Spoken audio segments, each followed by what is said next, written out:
Hey, what's going on, guys? I am Jake from today'siphone.com. Nux.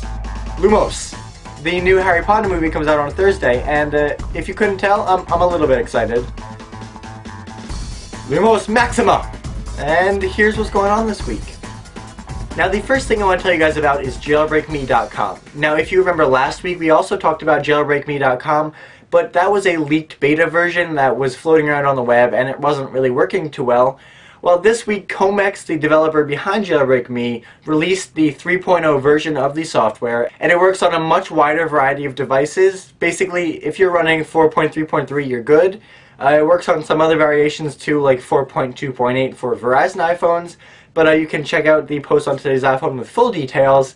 But the main point is that JailbreakMe 3.0 is out now, and it is super easy to jailbreak your device. All you have to do is go to JailbreakMe.com on whatever gadget you're trying to jailbreak, and then click the button to download just like in the App Store, and within seconds, Cydia will be installed on your device, and it will be jailbroken. Now keep in mind that jailbreaking does void your warranty, and there's always a risk of bricking your device. I said brick, not break, by the way. But I think the general consensus is that this right now is working, so if you're one to jailbreak, you can check out the post on today'siphone.com with full details and then jailbreak away. This is intended for informational purposes only, and today's iPhone does not accept any responsibility or liability if something goes wrong when you jailbreak your device. Like I said, jailbreaking can void your Apple warranty or brick your device, so proceed at your own risk. Ha! Now you won't get in trouble!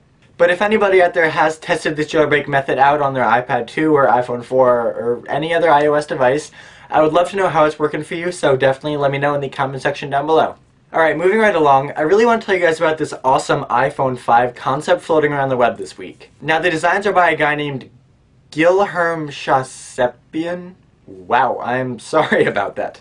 These things look amazing. They come in white and black, feature a 4-inch screen, front-facing HD FaceTime camera, an 8-megapixel camera, a redesigned antenna system. It's thinner at just 0.28 inches thick, and these sensors on the front of the white version are invisible as opposed to now where there's a little black oval rectangle thing.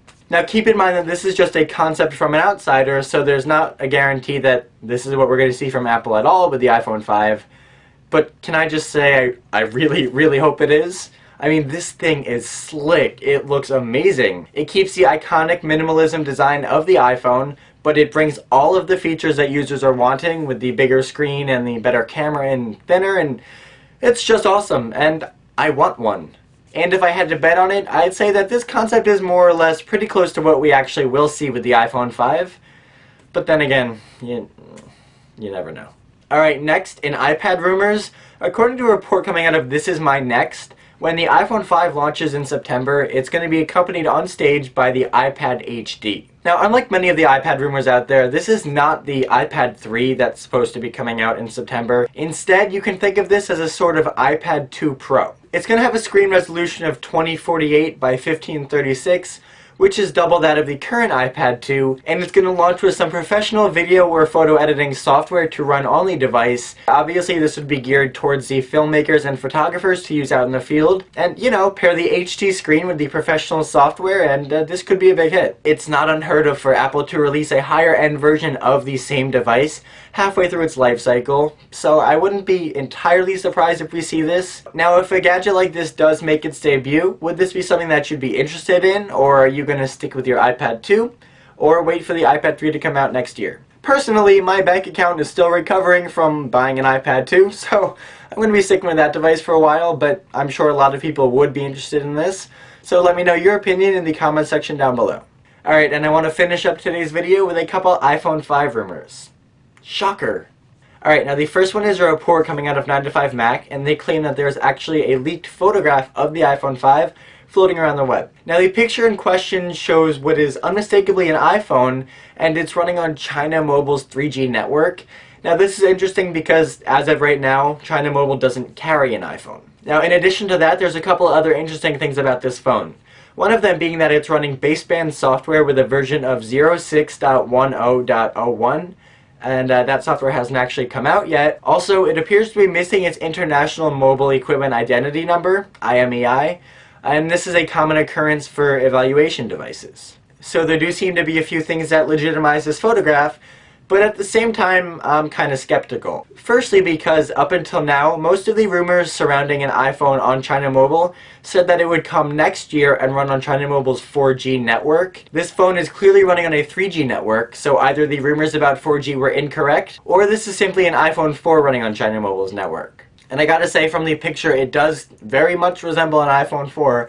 You can just see the volume buttons on the side, the screen size looks about the same as what is currently available, and it doesn't really look any thinner or anything, but that's kind of hard to tell from the picture. So it's really anyone's guess as to what this picture is actually showing.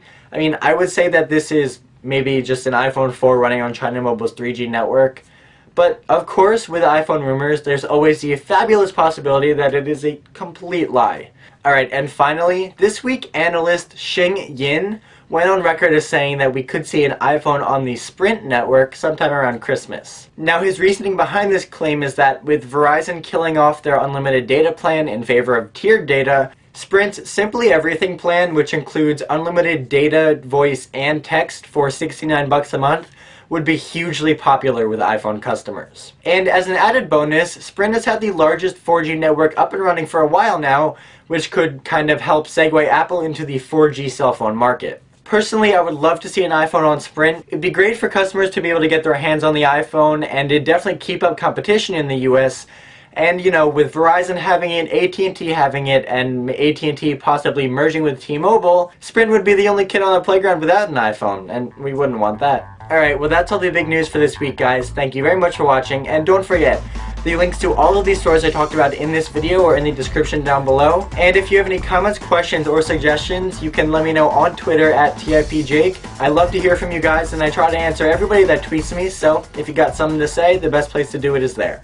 On a personal note, I just want to let you guys know that this video, which will go live on July 10th, marks the end of my first full year making videos for today'siphone.com. I've had a lot of fun doing this, I've learned a lot of stuff, and some of you guys at least seem to be liking the videos that I'm putting out. My videos in the beginning were pretty awful, so if you've been watching since then, thank you for sticking with it. I hope I've improved, and I hope to be saying this again this time next year. And as always, don't forget to check out today'siphone.com for more news, views, and reviews.